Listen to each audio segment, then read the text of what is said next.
And welcome to today's availability. A reminder to media on the line, please press *1 to enter the queue. You will be limited to one question and one follow-up. With that, I will hand it over to Minister of Agriculture, Food and Fisheries, Lana Popham. Thank you and good afternoon. Greetings from the territories of the Lekwungen-speaking peoples of the Esquimalt and the Songhees First Nations. The past few months have been incredibly difficult for people and communities affected by flooding and the landslides in British Columbia. To remind everybody of the impact of this disaster and what it had on farmers, at the worst of it, there were over 1,100 farms under evacuation order or alert and 15,000 hectares of farmland impacted. Our dairy, poultry, beef, and hog farms experienced serious losses of animals and infrastructure. And more than 7,500 tons of field vegetables were lost, as well as damages to many other crops, including berries, grains, plants, and nurseries. The flooding and landslides resulted in the largest ever agricultural disaster in BC's history, and arguably one of the worst years ever for farming in our province. The flooding followed the unprecedented challenges of a multi-year global pandemic and destructive climate change-related weather events, including wildfires, drought, and heat waves. But despite these challenges, BC farmers demonstrated a resilience and a commitment to recover that inspired all of us. And their spirit demonstrates the need that we have, the responsibility that we have to help farmers and our food system recover. The BC government has been working with our federal counterparts and local leaders to help our province build back better, and this announcement is part of that. I would like to take this opportunity to thank my federal colleague, Minister Bibeau, for visiting BC and for touring in December, and for all the hard work and effort that was required to develop this joint response to help BC farmers in their recovery. From the Sumas Prairie in Abbotsford to Merritt to Princeton, as the waters rose, losses were incurred and farmers' hearts were broken. We're responding today with a program that delivers the greatest amount of financial support of its kind in BC's history. With $228 million in provincial and federal funding, we're helping farmers get their businesses back on track, as well as supporting our food security and our food economy. The funding will cover expenses in 4 main areas that are not covered by existing government programs or private insurance. The first category is returning flood-impacted land and buildings to a safe environment for agricultural production. The second is the loss of perennial plants not raised for resale, like blueberry plants.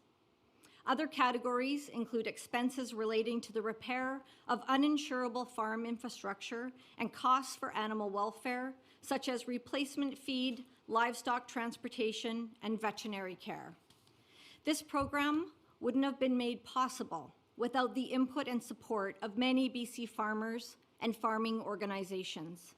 We worked with them at each step of the way to make sure this response will work for farmers in combination with our crop insurance and income protection programs. They have told us that this will help them get back on track. During our meetings and phone calls, myself, Minister Bibeau, and many government employees heard from every sector that experienced severe losses. Developing a comprehensive response that would work for all of them was complicated, but together we feel that we have landed in a good place. I'd like to thank from the bottom of my heart all the farmers and associations who contributed ideas and input to this package. We really couldn't have done it without you.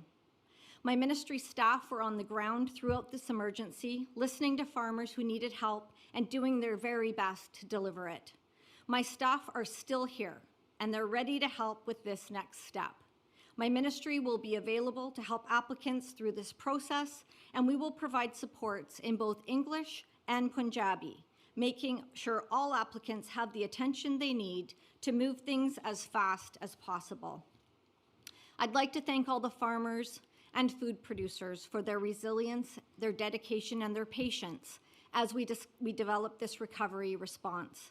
We know how hard it's been on you, your families, and your communities. When I was reporting out on the flood situation in November and December, I was able to share many of your stories with British Columbians. The stories I shared were a glimpse into a world that many knew nothing of, and it was a glance into a community that many fell in love with. The caring, the sharing, and the bravery you showed made all of us extremely proud, and British Columbians understand that the best way that they can help is to continue to buy BC. Thank you very much. I'd like to now invite Minister Bibeau.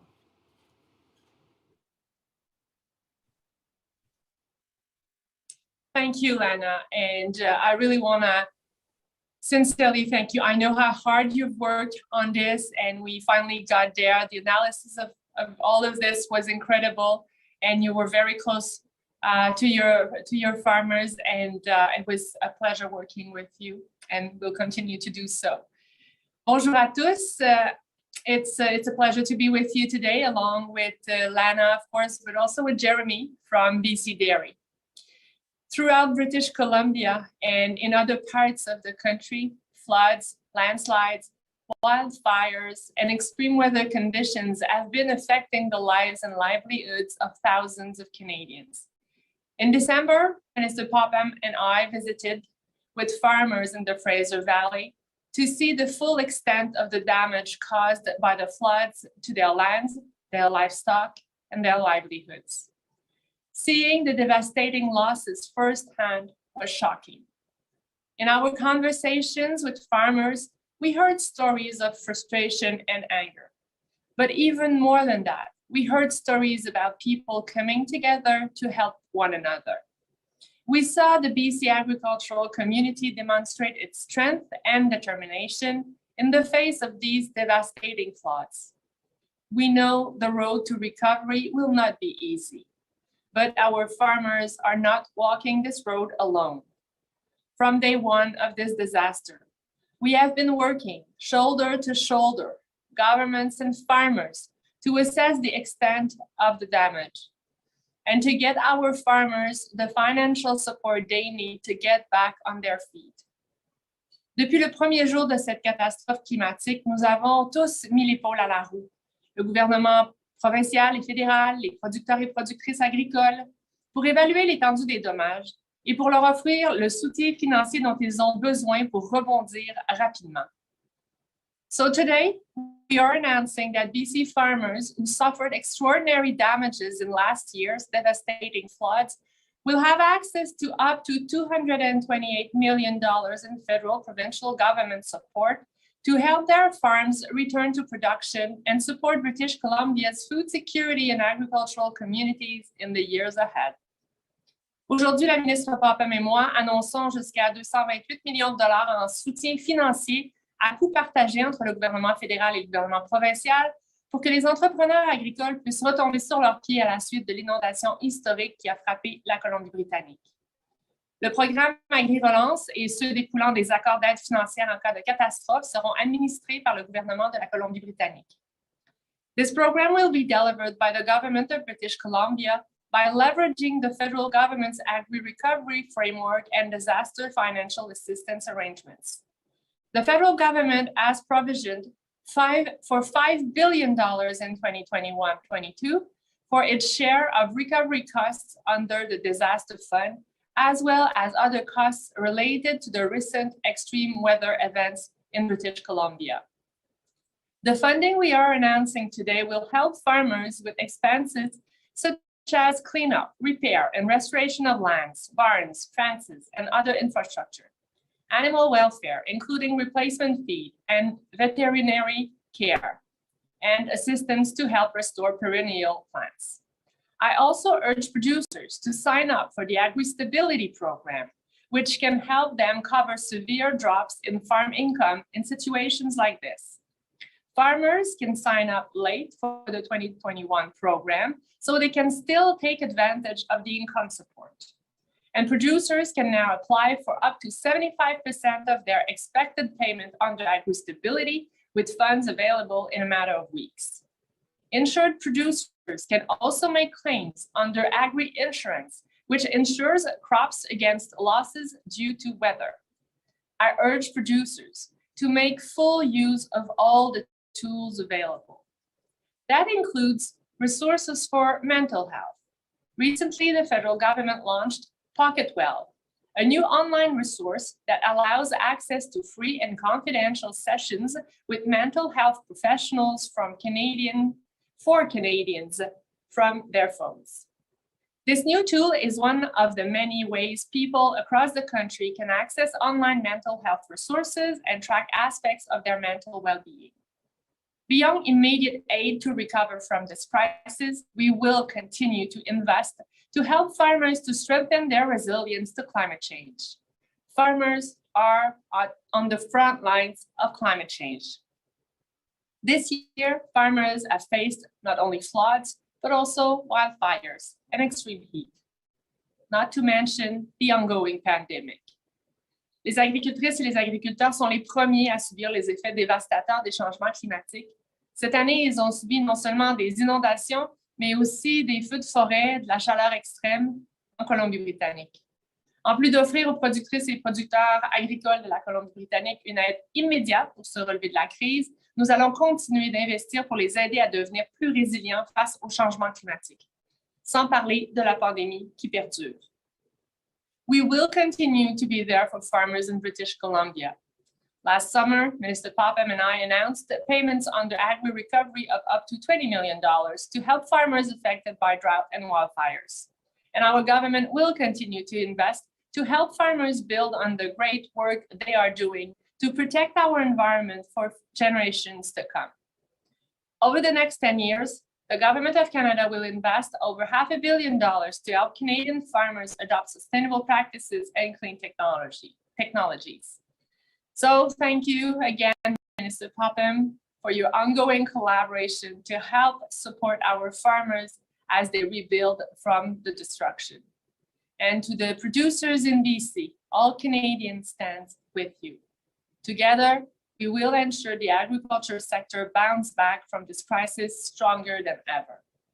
Today is an important first step on that road. And know that we will walk with you every step of the way to help you build back. Thank you. Merci. Bibeau. I think we're ready for questions now. Oh, sorry. We do have Jeremy Dunn from BC Dairy, who's also waiting to speak, and I'm very grateful he joined us today. Well, thank you, Minister Popham and Minister Bibeau, for the opportunity to be here today to express how important these recovery funds are for our dairy farmers. The flooding in November was unlike anything any of us had ever seen before. And when the waters receded in December, the mess left behind has been immense. 65 dairy farms were directly affected. That's 65 families displaced from their homes with their businesses interrupted. Our farmers' first concern was for their animals and ensuring their care. Second was cleaning up and rebuilding. That work continues today, and the announcement of the Canada-BC Flood Recovery Program for food security is welcome news. Farmers are used to being the ones who help, who provide for others. I know they're thankful for what's being provided, but really want to get cleaned up, rebuilt, and back to work. On behalf of our members, I thank both you ministers for your leadership, and to the staff within both Agriculture and Agri-Food Canada and the BC Ministry of Agriculture, Food and Fisheries. Ministry staff have been working tirelessly to support farmers and have also ensured regular updates and dialogue with those of us working directly with farmers through our industry associations. That engagement work has continued through developing this recovery package. I can't thank the ministry staff enough for the time and care and attention they've put on this for the last many months, and I know will going forward. Finally, we look forward to working with both you ministers and the staff within your ministry to support our farmers in the weeks and months ahead. We know that recovery will be challenging, but we do know our farmers are committed to helping to feed British Columbians and moving forward. Thank you very much for having me here today, and thank you for announcing this package. Thank you, Jeremy. You've been an amazing leader in a time of crisis. Prepared to take your questions. A reminder to reporters on the line, please press star 1 to enter the queue. You'll be limited to one question and one follow-up. Our first question today comes from Justine Hunter, Globe and Mail. Hi, thank you. Minister Popham, can you give me an idea of the total losses to the agriculture sector from the November storm? So farm income, productive assets, what is the overall damage? We have been getting estimates. We've been working with private insurance companies and having assessors out, and we believe that it is about $285 million. Have a follow-up, Justine. Yeah, thank you. Can you tell me how much aid is being delivered to farmers so far and how long it will take to actually get that $228 million in aid into the hands of farmers and ranchers? Ad hoc programs developed from the beginning of the floods, and so there has been money dispersed that way, but we really need to have the portal opened, which opened today for this particular program, to get more and more substantial money moving. But I might ask Jeremy to comment on the program that was for feed from a dairy perspective. Thank you, Minister. The ministry made available $1 million for feed suppliers for dairy feed and over that amount for the poultry sector. Those funds are flowing into the sector now. That money was made available immediately. It was critically important to keep the costs of feed ingredients down for our dairy farmers and other farmers that were impacted right away. And thank you, Minister, and to your staff for having those funds flow right away. It was critically important in that immediate time of need to have that. Question goes to Lisa Yusta, City News. Hi there. I'm just wondering, and perhaps Minister Popham, you could talk about this. So for farmers who are out there listening to this, how do they get this money? How do they apply for these things that aren't covered for their insurance? What is the process like, and how quickly will it be till this money gets in their pockets? Thank you. So we're making it as easy as we can for farmers to get into the system and get their applications going. Some farmers have applied for a DFA program. We know that there's about, I think, 120 farms that have done that. That information was transferred to my ministry last week. And so the folks that have already applied for DFA will be getting calls over the next couple days from my staff. For farmers who have not applied that way, the portal will be open. You can go directly onto it today, giving some basic information, and then my staff will work one-on-one with each particular farm to make sure that they're getting the money out as soon as possible. But we know that we've been preparing this for this moment in the ministry. We know farmers need support as quickly as possible, and so we actually have over 20 people on standby to start moving those applications now. Lisa, do you have a follow-up? Yes, and I think you told Justine there's $285 million was the loss. This is $228 million. What kind of, and 1,100 farms, so I'm just wondering, like, per farm, is there a certain amount they can expect to get? How quickly will this $228 million go out? Is it over a couple of months, or is this over a year kind of period? So two questions that I'm putting in there. How long will it take for the $228 million to be dispensed out? And sort of what ballpark is each farm looking at that they might receive? So that's a complicated answer, but I'm going to give you my best shot. So there are, every farm is going to be treated differently because every farm has its own circumstances. And so to be able to give a number on averages per farm, we don't have that information yet. But we also know that there are some very desperate situations right now and farmers need cash now. And so we're going to be able to give interim payments quickly and get that cash into their pockets so that they can start buying things like electrical supplies, etc. I do know that this has been a very trying time, and so with that in mind, we're looking at the serious cases in front of us and making sure that those checks roll out ASAP. For the next question, we go to Grace Kennedy, Fraser Valley Current. Hi, yeah, thanks so much for taking my questions. The first one I have is one of the things for this money is to go towards repairing land. So I wanted to see what we know about the contamination of the soil on Sumas Prairie, and if there are any plans for governments to get involved with remediation of the soil if that's necessary. Thank you for the question. So we have started the assessments on the soils. We do know that there is some instances of contamination, and this recovery package will include assistance for that remediation of that soil. Of course, as applications start rolling in over the next day or two, it'll allow for us to get our staff where needed to be right out on the ground and taking photos, taking samples of the soil that's in question and making sure we get a plan to remediate it in place. The thing is with agriculture is that BC is one of the first provinces to get growing. We have warmer climates here, and we have obviously sectors like dairy that are working every month of the year, but we have perennial crops that are in the ground that are starting to sprout. I think this warm weather over the last few days is pushing that, and so we want to make sure that farmers, they know where they're going this year and they know what they need to do, and we're going to be with them every step of the way. Grace, do you have a follow-up? I do, yeah, because one of the things we've looked at the current is sort of the American Floodway Plan, and I know Canada's a different beast with the agricultural land reserve and things like that in Sumas Prairie. But do you think maybe the province and the feds should be looking at restricting some sort of building in this area, particularly when it comes to livestock barns, given the amount of deaths that we saw during those disasters?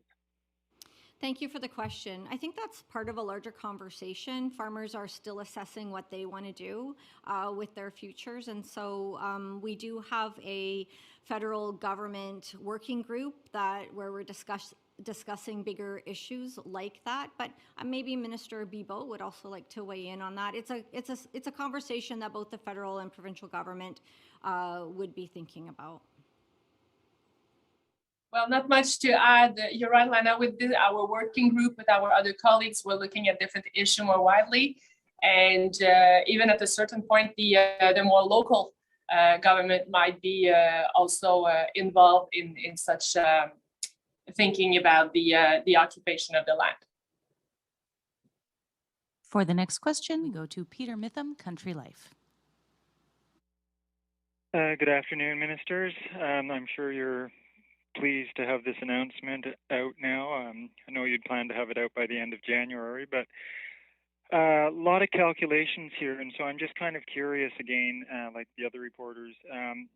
The damage to agriculture is apparently pegged at $285 million, but I know some estimates, preliminary estimates from the dairy sector, had put that at between 100 and 500 million for their sector alone.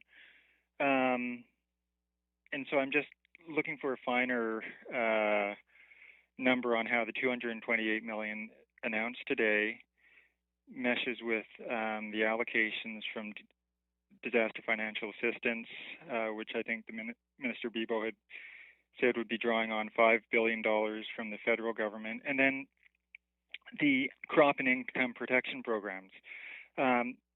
How much money are we actually talking about here that are going to support farmers? And of course, this government support is on top of the private sector fundraising initiatives. Thank you, Peter. It's nice to hear your voice. I hope you're doing well. So the figures that we came up with is we assessed what types of programs were already available between cost sharing, federal, provincial programs. Some farmers have private insurance, different sectors access different kinds of insurance there as well.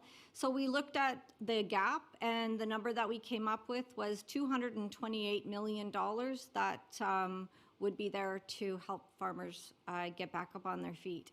But as far as how much agriculture is getting overall, in general, that's not a question I can answer for you now, but I do know that Canadians and British Columbians want to make sure that their food security is protected, and they want to know that farmers are there providing food for them. And so we feel very good about the agreement that we came up with for this particular announcement, and it's going to take a lot of work for farmers to be able to rebuild, but it's also going to take a continued partnership between our two governments and local government to make sure that these farmers are building back in a better way and making sure that Canadians and British Columbians are fed. Peter, do you have a follow-up? Sure. Thanks for the answer. And then I guess the other interesting question is, what's the geographic reach of this program?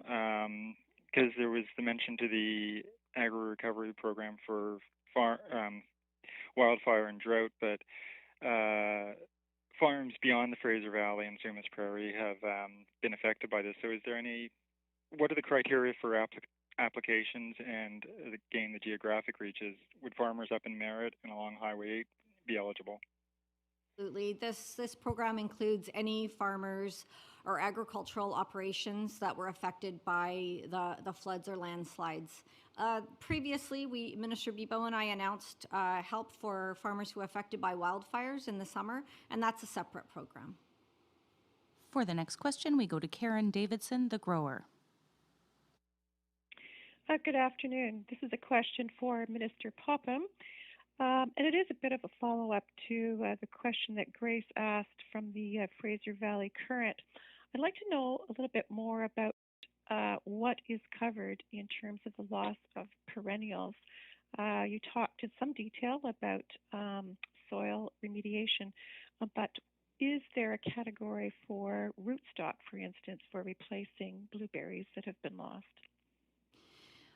Thank you. And so I think you're talking about plants that will be used. So are you talking about the nursery stock for blueberries? Yes. Oh, okay. Yes. So some of the blueberries will, they will not have survived the flooding. They'll have root rot likely. So does your program on the plank of the, mitigating the losses of perennials, will that include the ability of farmers to buy nursery stock to replace what's been lost? Yes, it will. And in fact, there's also a category that will help nurseries recover. There's been a lot of loss in the Fraser Valley as far as nurseries that are growing rootstock, berry stock, etc. for farmers. There's going to be a lot of demand on those plants as well. And so we understand that the support that we give to the horticulture sector, the nursery sector, will in turn help the farming sector recover. And Karen, do you have a follow-up? And yes, and so are these details in the news release that you're about to release? Yes, there will be a backgrounder that has all this information, and you're very welcome to call in to the ministry at any time and we can brief you on the program. We have time for one more question today, and we will go to Dave Bedard, Glacier Media. Hi, good afternoon. I'm just wondering, looking at the line items here for repair and restoration of land and also repair of other incurable infrastructure, I'm just wondering if any of these line items also include flood proofing to protect against future such events.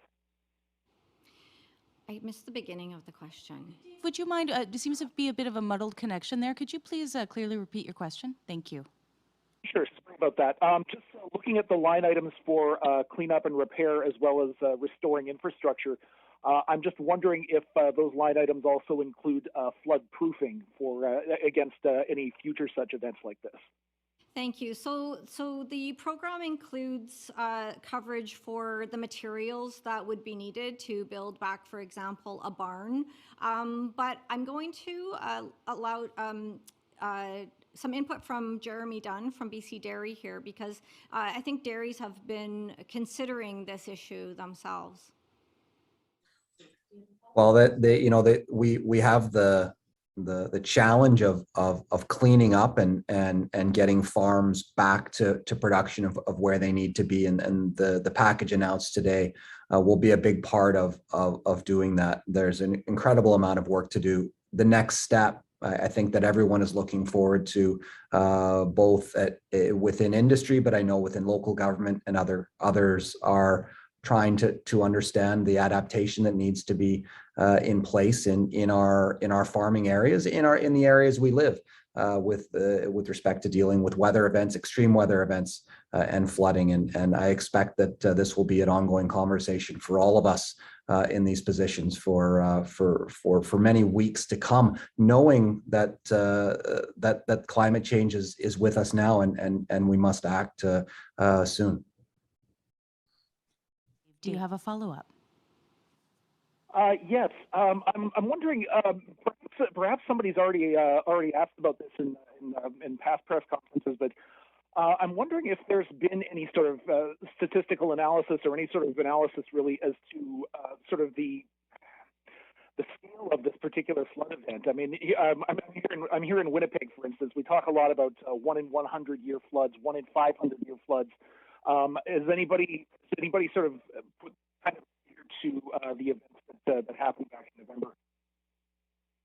From what it's hard to understand you, but I think you're asking, are we having a greater conversation about flooding and climate change events? And absolutely, it's top of mind for us. We continue to respond to climate-related events. We've seen just this past 12 months, a number of them. And so this is something that all governments need to put their minds to, local government, provincial government, and federal government.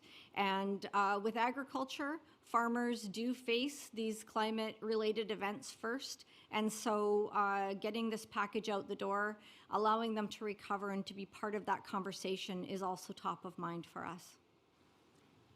Thank you very much, everyone. That concludes today's availability.